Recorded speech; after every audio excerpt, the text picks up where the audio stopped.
Hello बच्चों, आज मैं आप लोगों को क्लास 8 का हिंदी चैप्टर 13 यानी दीदी की डायरी को पढ़ाने वाला हूँ। इससे पहले मैंने आपको 1 से लेके 12 तक का सारा क्वेश्चन आंसर करवा दिया हूँ, सारा कुछ पढ़ा दिया हूँ। अगर आप मेरे चैनल पर पहली बार विजिट किए हैं तो आप हमारे चैनल को सब्सक्राइब कर लीजिए। क्या कर लीजिए? सब्सक्राइब कर लीजिए, क्योंकि आपको मैं बता दूं, क्योंकि आपको इस चैनल के माध्यम से क्लास 6 से लेके क्लास 12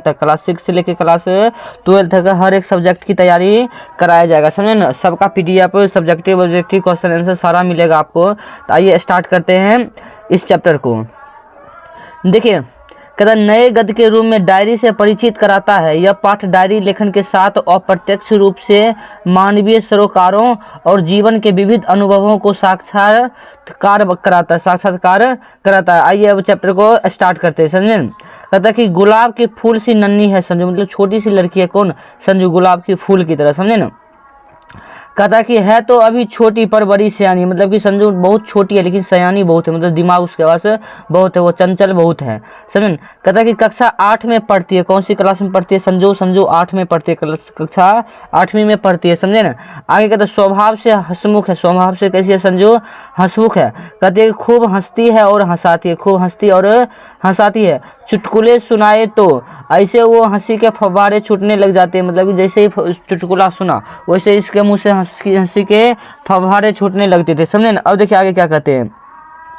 कहता है कि संजू को किताबें पढ़ने का बहुत शौक है, कहानी, कविता, कॉमिक्स आदि।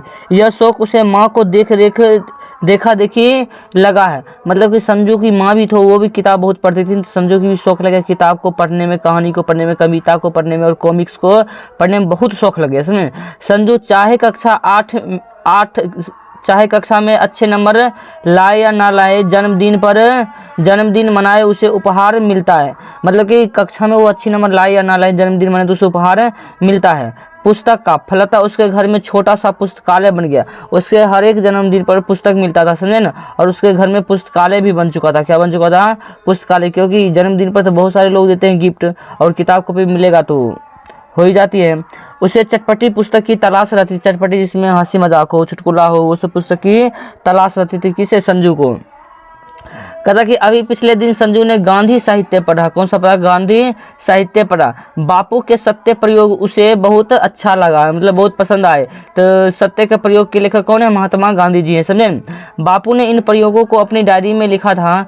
संजू ने सोचा कि वह भी डायरी लिखेगी, जिस तरह बापू ने लिखा था सत्य का प्रयोग का डायरी, वो सोचा कि इसी तरह मैं भी डायरी लिखूं।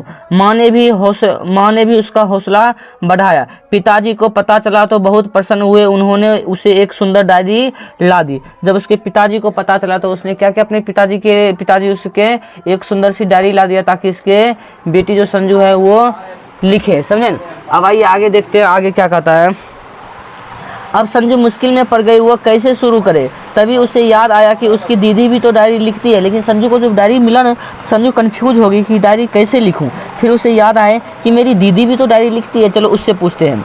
उसने दीदी को अपनी इच्छा बताई। दीदी ने हौसला बढ़ाते हुए कहा, यह तो कोई कठिन बात नहीं है। देखिए दीदी हौसला बढ़ाती है, इसने कहा ये तो कोई कठिन बात नहीं है, बस रात को मन लगाकर बैठ जाओ और दिन भर की सारी घटनाएं याद करो और वैसे की वैसे लिख दो। मतलब उसकी दीदी कहती है कुछ नहीं करना, चुपचाप शांत से बैठ जाना कमरे में रात को, और दिन में जो भी घटना तुम्हारे साथ हुआ, जो भी तुम्हें याद आता वो सब लाइन बाय लाइन लिख दो।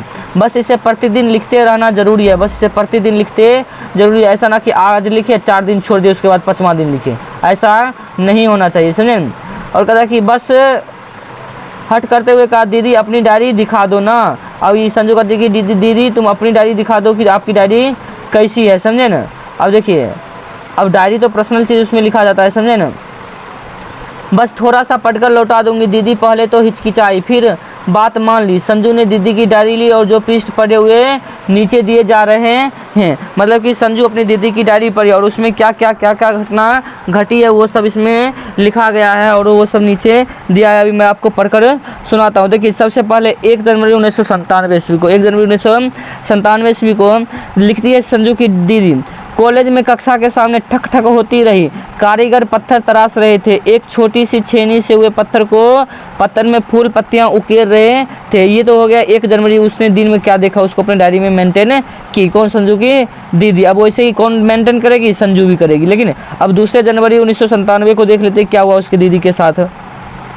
कहता कि आज सुबह शीला के घर गई। वो स्नान घर में स्नान कर रही थी। अकेले बैठे बैठे क्या करती, पत्रिका का पुराना रंगीन पृष्ठ नजर आया। उसी को उलटने पलटने लगी। इसमें एक चुटकुला बहुत मज़ेदार था। हंसते हंसते लोटपोट हो गई। अभी डायरी लिखते समय भी हंसी नहीं रुक रही है, फिर भी पढ़ पाऊँ इसीलिए लिख लेती हूँ इसे। अब देखिए 2 जनवरी क्या हुआ, ये अपनी सहेली शीला के यहाँ गई थी। शीला स्नान घर में बैठी हुई थी, समझे ना। तो वो ये देखा एक पत्रिका पुरानी थी, समझे ना। वो उसे उलटने पलटने लगा, समझे। और उसमें एक मज़ेदार चुटकुला मिल गया, और ऐसा चुटकुला मिला कि वो संजू की दीदी हंसते हंसते लोटपोट हो गई। और जब रात में वो डायरी लिख रही थी तभी उसे क्या आ रहा था, हंसी आ रहा था, समझे ना। अब देखिए आगे क्या होता है। अब बता, खरीदार मालिक से इस भैंस की तो एक आंख खराब है। अब अगले दिन खरीदार कहता कि मालिक से इसकी एक भैंस तो खराब है, मतलब कि चुटकुला शायद है इसमें चुटकुला दे रहा है, चुटकुला कर रहा है। फिर एक भैंस के 7 रुपये क्यों मांग रहे हो? मतलब कि भैंस की एक आंख खराब है तो कहता कि भैंस की 7 रुपया क्यों मांग रहे हो? मालिक बोलता भैंस से दूध लेना है, काशी करवानी है क्या? मतलब कहता भैंस से तो दूध लेना है, उससे क्या नज़रअंदाज करवाना है क्या, नज़रिया मिलाना है। माँ को कल रात से मलेरिया है, मैं तो रात भर उनके पास बैठी रही। खाना भैया ने बनाया। खाना कौन बनाया? भैया ने बनाया। आलू मटर की सब्जी बनाई। किसकी सब्जी बनाई थी? आलू मटर की सब्जी बनाई। गर्मा गर्म रोटी सेक ली मैंने। ज्यों ही पहला कौर मुंह में डाला तो फीका लगा। मतलब ज्यों पहला कौर मुंह में डाला तो वो फीका लगा, शायद नमक उमक नहीं था, समझे। कहता कि नमक तो था ही नहीं, जा तो नमक नहीं था तो फीका लगेगा ही। अब भैया बनाया तो उसको बनाने के लिए कितना आता है, कभी कभार तो बनाता ही है। माँ ने पूछा सब्जी कैसी बनी? मैंने कहा बहुत स्वादिष्ट है। इधर भैया का बुरा हाल, आंखें नीची पर इससे क्या, नमक नहीं था। आंखें नीची ली, नमक नहीं था तो क्या करते? तो कोई बात नहीं, बाद में डाल दिया जाएगा। सोच रही थी अगर भैया 2 बार नमक डाल देते तो क्या होता। मतलब ये बस संजू की दीदी ये सोच रही थी अगर मेरे भैया 2 बार नमक डाल देते तो क्या होता। अब देखिए 3 जनवरी 1997 ईस्वी को क्या हुआ। अब कहता कि पिकनिक का दिन रहा आज का। पिकनिक का दिन रहा आज का। जहां हम गए वह स्थान बहुत सुंदर था। हरे हरे वृक्षों से घिरा हुआ था। पानी से लबालब भरा एक सरोवर, शांत वातावरण था, पक्षियों की चहचहाहट। और वहां पहुंचकर हम छोटी छोटी टोलियों में बट गए। तो सईदा, नीलू, बिमला और अंजू एक साथ हो गए। मतलब कि सईदा नाम की लड़की, नीलू नाम की लड़की, बिमला नाम की लड़की और अंजू नाम की लड़की एक साथ हो गई। पहले तो वहाँ चारों ओर घूमते रहे, झूलों पर झूले। फिर सरोवर पर आए तो मछलियाँ देखते रहे, डूबती उतरती रंग बिरंगी तथा छोटी बड़ी मछलियाँ थी। तभी बहन ने मुझे बुला भेजा। मतलब कि ये गए पिकनिक पे गए, वहाँ पर देखे सुंदर हरे हरे वृक्ष थे, पानी लबालब था, वातावरण में पक्षियाँ खूब थी, समझे न। सब एक एक ग्रुप में बट गए कि कुछ उधर चल जाओ, कुछ इधर चलाओ, टोली में बट गए। अब कहता कि अब सभी मैदान में इकट्ठे हुए, नरम घास पर बैठ गए। गुनगुनी धूप थी। बारी बारी से हमने गाना गाया। बारी सब किसी से क्या गाया? गाना गाया। ढोलक बजी तो नाच गान में रम गई। अब देखो गाना गाएगा, ढोलक बजा तो नाचे तो कोई भी लगता है, समझे। अब मंजू जो कक्षा में चुपचाप बैठी रहती थी, आज वह खूब नाची। देखिए मंजू नाम की एक लड़की तो कक्षा में, समझे ना, कक्षा अपने वर्ग में शांत होकर बैठी रहती थी, समझे ना। तो वो उस दिन खूब नाचने लगी। खूब क्या हुई? नाचने लगी, समझे ना। मैंने भी जादू का खेल दिखाया। खेल में जिसने जो फल चाहा उसे फल की खुशबू सुंघा दी, जो मिठाई मांगी उसे चखा दी। कितना आनंद आया। मतलब जो फूल मांगा फूल उसको सुंघा दिया, जो मिठाई मांगा उसको मिठाई चखा दिया। बस खूब मज़ा आ गया। अब देखिए कहता लिख ना सकूंगी मेरे जादू के करिश्मे को देखकर संजू तो मचल ही गई।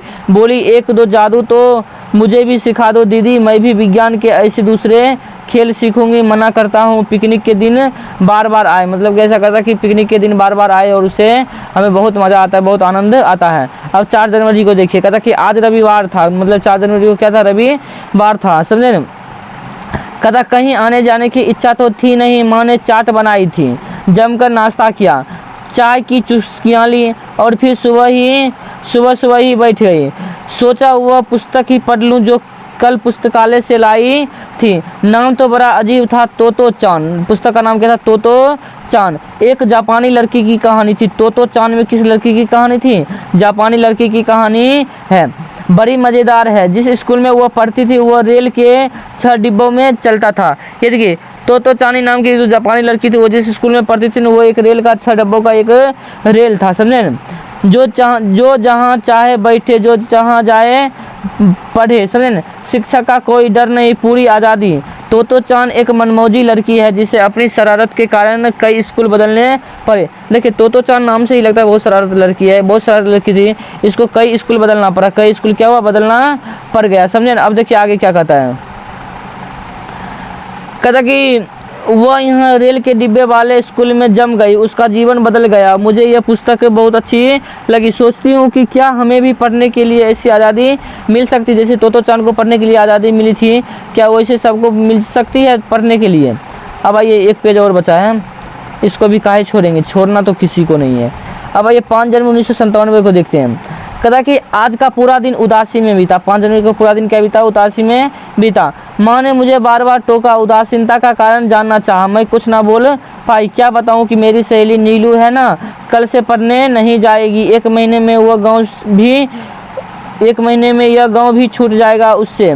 उम्र तो मेरी जितनी है, पर घर वाले उसके साथ पीले कर के ही दम लेंगे। मतलब कहता क्या बताऊँ, मेरी एक सहेली है, मतलब कि जो स्त्री है संजू की दीदी, कहता मेरी एक सहेली है, उसकी शादी होने वाली, वो तो मेरा साथ छोड़कर चली जाएगी, इसीलिए क्या है, ये इसकी दीदी बहुत उदास है। बहुत क्या है? उदास। यहाँ हाथ पीले होने के मतलब उसकी शादी होने वाली है, समझे? कहता पर घर वाले उसके हाथ पीले करके ही दम लेंगे। मुझे मिली तो गले लगकर रोने लगी। मतलब उसकी सहेली मिली तो गले लगकर रोने लगी। कहती थी बहन पढ़ने का बेहद मन है, पर क्या करूँ, कोई मेरी बात सुनता ही नहीं है। लड़की देखो पढ़ने का बहुत मन है लेकिन कोई उसका बात सुनता ही नहीं है, समझे? इसलिए उसका शादी हो रहा है। कहता कि नीलू जो थी, नीलू कक्षा में अव्वल आती थी, फर्स्ट आती थी, समझे? बहुत अच्छी आती थी। खेलने कूदने में भी किसी से कम ना थी। एक ही प्रश्न रह कर मेरे मन में उठ रहा है, क्या लड़कियों को पढ़ने का पूरा अवसर नहीं मिलना चाहिए? मतलब ये संजू की दीदी सोचती है क्या लड़कियों को भी पढ़ने का पूरा अवसर मिलना चाहिए या नहीं चाहिए? मिलना चाहिए, समझे? क्योंकि लड़की भी लड़का से कम नहीं होती है, समझे ना? अब देखिए, कहता दुनिया भर की लड़कियां आज क्या क्या करतब दिखा रही है, हम हैं कि चौक चूल्हे के चक्कर से किसी तरह उबर नहीं पाते हैं। मतलब दुनिया भर की लड़की क्या से क्या करतब करके दिखा रही है, लेकिन हम लोग हैं चौक के चूल्हा बर्तन यही सब पोछा पाछी करते हैं, समझे न? ये सब करते रहेंगे क्या? मुझे तो नीलू पर गुस्सा आता है, आखिर कब तक अपनी इच्छाओं का गला दबाती रहेगी? मैं होती तो इस स्थिति को कदापि नहीं सहती। मतलब कहता कि मुझे तो नीलू पर गुस्सा आ रहा है, वो अपनी स्थिति को कब तक दबाते जाएगी, कब तक वो सुनते जाएगी? मैं रहती तो गला दबा देती। क्या दबा देती? गला दबा देती। अब आइए 6 जनवरी को देखिए, 6 जनवरी को क्या होता है। कहता कि स्कूल जाने के लिए समय पर घर से निकली, तपाक से छींक हुई। रिक्शे वाले ने छींका था। कौन छींका था? रिक्शे वाले ने छींका था। दादी माँ ने आवाज़ लगाई, बिटिया आज स्कूल ना जाओ, बिटिया आज स्कूल ना जाओ। सामने की छींक है, मतलब सामने की पहले मतलब ये मान्यता बूढ़े पुरानों का था कि अगर कोई छींक देता तो नहीं निकलना चाहिए, अशुभ होता है, समझे ना? मेरा मन भी मैला हो गया था, लेकिन एक पल सोचा रिक्शा लौटा दूं, तभी याद आया आज तो हमारी कक्षा में अभिनय करना था। फैशन मतलब कि कोई प्रोग्राम होना था जिसकी मैं प्रमुख पात्र हूँ, जिसके पर मैं प्रमुख पात्र थी। उससे तो मेरा अत्यंत लगाव है, जो होगा सो होगा, हो जाएगा, क्या टेंशन है, जाएंगे। हिम्मत करके चल ही दी। अभिनय में मैंने भाग ले लिया, अभिनय में भाग ले लिया। हमारा अभिनय सभी ने सराहा, खूब तालियां बजाई। मैं तो व्यर्थ ही छींक से डर गई थी, उल्टे मुझे पुरस्कार मिल गया। क्या मिल गया? पुरस्कार मिल गया, शाबाशी मिली अलग। आगे से मैं सुकून और अपशकुनों के फेरे में पड़ने वाली नहीं हूँ। देखिए, बिल्ली रास्ता ना देता है, कोई छींक देता है, कुत्ता रोता है, इस सब चक्कर में मत रहिए, इस सब चक्कर में मत रहिए। क्या पता वो भूख से रो रहे हो, कुत्ता रोता है तो कहता अपशगुन होता है, बिल्ली रोती तरह उसे कुछ खिला तो वो नहीं रोएगी, समझे? उसे अपशगुन ना मान रहे हो। अब देखिए, अब 7 जनवरी 1997 ईस्वी को देखिए क्या कहता है। कहता आज कुछ नहीं लग रहा है, आज कुछ अच्छा नहीं लग रहा है, समझे?